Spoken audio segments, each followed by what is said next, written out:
Hi guys, welcome to our channel. I'm Rhoda And I'm Fitzroy. and we're going to take you on our journey while we make Ghana home. So today we're going to talk about land transactions, specifically our own land transaction. This is following after we had chosen the land we liked in aburi and it was now basically completing the purchase.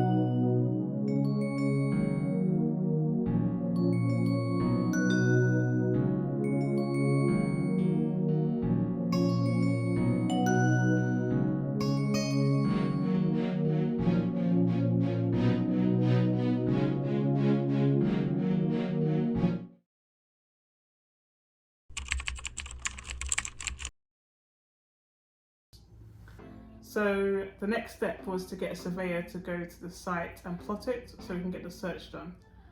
You should get an unbiased surveyor, highly recommended, although we didn't do that.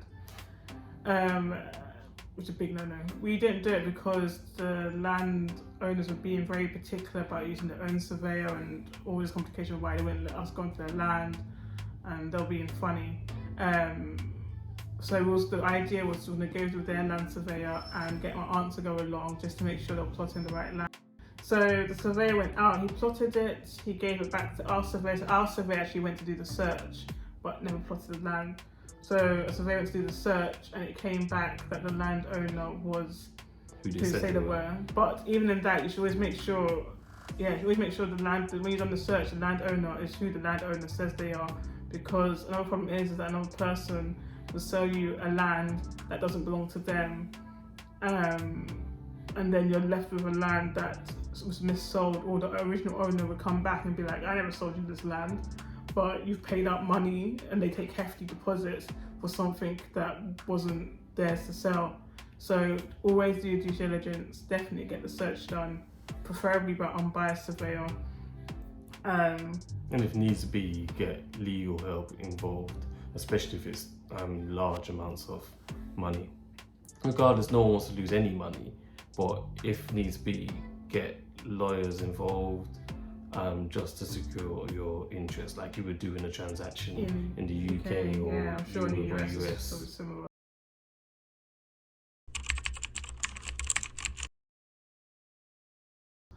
But yeah, so after the search was done, it came back that the land was for the people. The next step was to start the transaction, but obviously at this point is when we decided to go for 4 plots instead of 2. Yeah, that complexed it a lot more. So obviously we asked the seller, like, we want the 4 plots together because we want it as one site, not separate, and was it obviously in the same place as where we saw the 2 plots.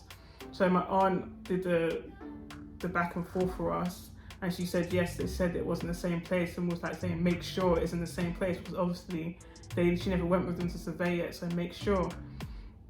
And the survey was done after we decided 4 plots. So because she never went with them, so they're saying they've given us 4 plots, and we're going under the assumption that it's in the same place when we haven't seen where they plotted it because she didn't go along. So now it's a big confusion, and obviously before we put any money down, we wanted to make sure that that was the land that they said it was, that they were selling to us. See, now it seems, again from the diaspora point of view, it seems to be a thing in Ghana where people will promise you, over-promise and under-deliver, which they will say, yeah, it's the 4 plots, you got the 4 plots, it's there, what you complaining about.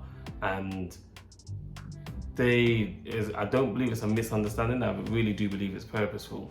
It's almost like, well, you got 4 plots in the area around about the area that you're looking for, what are you complaining about? Which I think it could be a misunderstanding, but in my point of view, it's just that because they get away with so much, it kind of goes left undetected. All they care about is, well, you got your land anyway, so you should be happy with it. Well, then therefore it's not a misunderstanding. I don't believe that you're probably going to get through the process 100% without losing any money along the way, but to limit the amount of money you lose along the way, you kind of have to do your due diligence as much as you can. And don't be afraid to walk away if it doesn't suit you, because that's also one of the reasons why this attitude persists, because because they get away with it, like Rhoda was saying, they can do it again and again and again and again.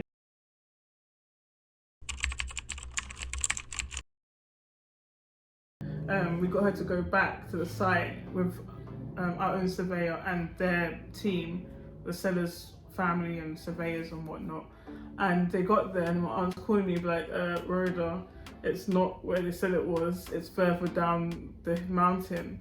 And it was like, and funny because Fitzroy from the beginning was like, he pointed to a point on the map, On Google Maps. and it was like, Rhoda, it better not be down there in the bush with Mr. Snake, he said. Because I'm looking at the bush, and no one who lives locally are saying there's snakes there. And I'm like, there's blatantly snakes there. And they're like, no, there's no snakes there. It's impossible to see snakes. There's snakes there. That's for sure. Yeah, and it's not my opinion. One of our neighbours to be pointed out a little child walking with his brother, and he pushed his brother behind him quickly, picked up a rock and dashed it into the bush. The same bush that I said was a snake is in that bush. When everyone's saying no. Rhoda was like, no, he was just trying to hit a lizard. And I said to him, were you trying to hit a snake? Or were you trying to get lizards? Were you trying to get lizards? And Rhoda was like, he doesn't understand you. And he turned around and said, no, I was trying to hit a snake. And from that time onwards, now I'm believed when I say this snake. So when he pointed to that bush, he then came back and more or less where he pointed out to, where the land was. And it was crazy because obviously it was a lot steeper at the bottom as well. So my auntie's like trying to video and show me and take pictures. In the background, like the mountain's just nearly straight above her head. And I was like, is that how steep it is? She's like, no, the bottom bit's steeper than the top. But and another thing to add, I think the first time they went as well, they couldn't get access to the site because it was bush. So they had to clear it and come back again and then look at it. So there was a to and fro about if we still wanted the two plots at the top so badly, it would be like in a weird L shape. So going behind the poultry farm, which wouldn't have been ideal for what we planned for it to be. So I think at the end of it, we ended up taking the plot below,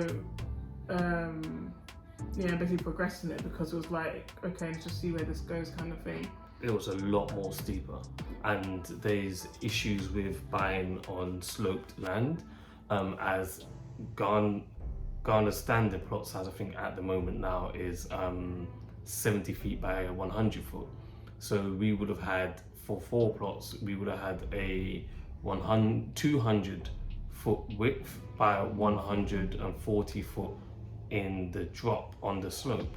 So I was saying to Rhoda when we were gonna chart it and look at it on our software and on the computers, that we potentially would lose out on a lot of footage at the bottom because it may be 140 foot on the slope, but if we were looking at it in equivalent to flat land, if it was unsloped, you would lose out the footage. It's not easy to explain, but it's probably. If you know at the beginning, I was like, so no, I don't get it. But then when we started, like later on, we plotted it and measured it out, and added the slope into the computer, and we looked at it. Yeah, we actually did lose, I think, about 6 meters. Yeah, 6 meters, which is quite a lot. Is a lot.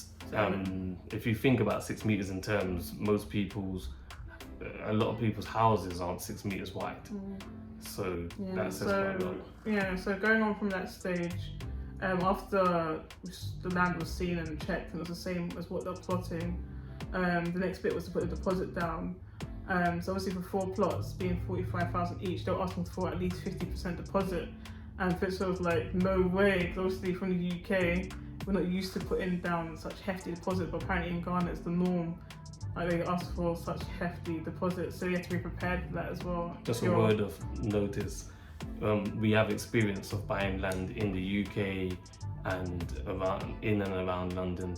So seeing a 50% deposit, even when the property or land market in the UK is nowhere near as I don't know, what can I say, dangerous, should I say, or dangerous in compared to the way you could be conned or scammed, you still wouldn't put 50% down. It's just not heard of. So in the end, I think with us, it being our first time, and Fitzroy not being keen on it at all, I was speaking to my dad about it in the end. I think he backed and secured it and said, don't worry, if anything goes wrong, he'll ensure that the money will get back to us. So with that, we put the 50% deposit down, and at this point, they basically commenced the document process. And again, so the document process where they get the documents ready, the land deeds basically to transfer the land over to your name.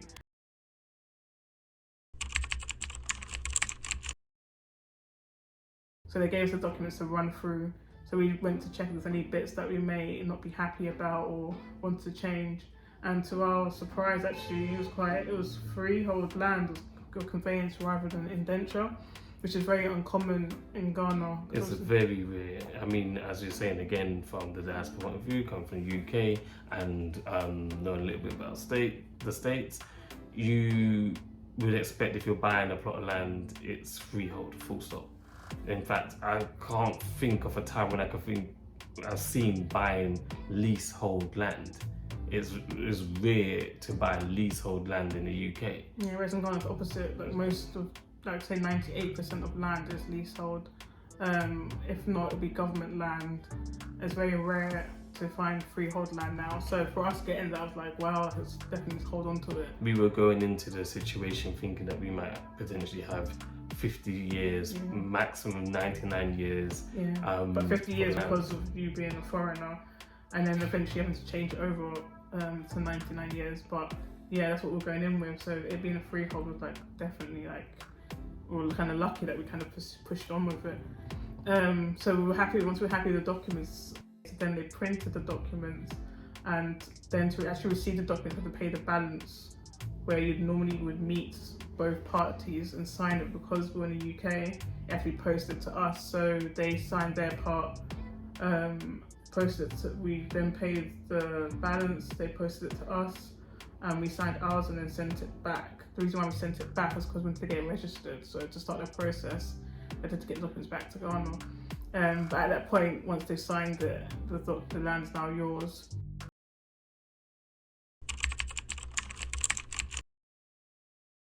So the next point from this was my auntie went back once the site was cleared and did the posts. What that involves is that they put pillars basically in the corners of your land as more of a deterrent, I'd say.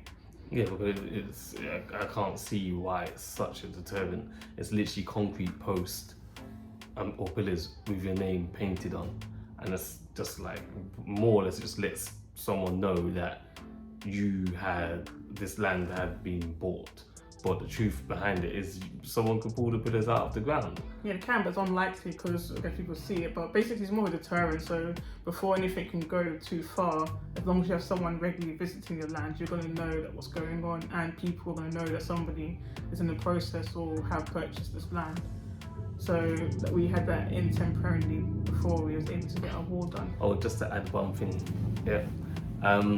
Unlike in the UK again, your neighbours know what's going on around your area. Well, we have nosy neighbours in the UK, but you don't have to speak to these neighbours. None of your neighbours you needed to speak to, you probably didn't even see them when you were visiting the land, but they saw you.